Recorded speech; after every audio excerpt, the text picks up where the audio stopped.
بسم اللہ الرحمن الرحیم۔ جاء الحق وزهق الباطل ان الباطل کان زہوقا۔ اقرار الحسن اپنے وعدے کے مطابق بڑاوڑا شریف پہنچ گیا۔ حق خطیب اور شف سرکار اتنا بڑا جھوٹا اور فنکار اور فراڈیا نکلا کہ 3 گھنٹے سے وہ لائیو بیٹھا ہوا ہے اقرار الحسن، لیکن یہ اپنے چیلوں کے پیچھے چھپا ہوا ہے، سامنا نہیں کر رہا۔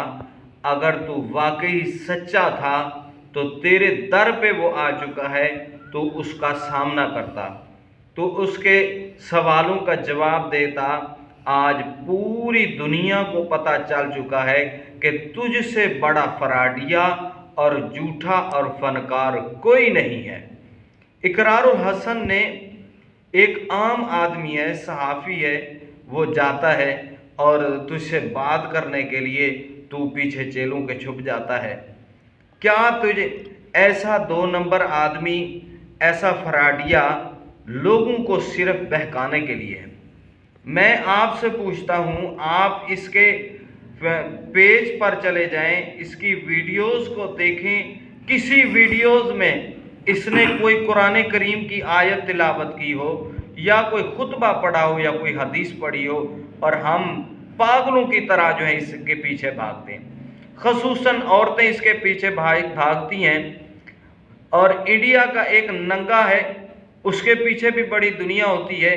اگر دنیا پیچھے لگنا کو ولایت ہوتی تو پھر وہ سب سے تجھ سے بڑا ولی ہے۔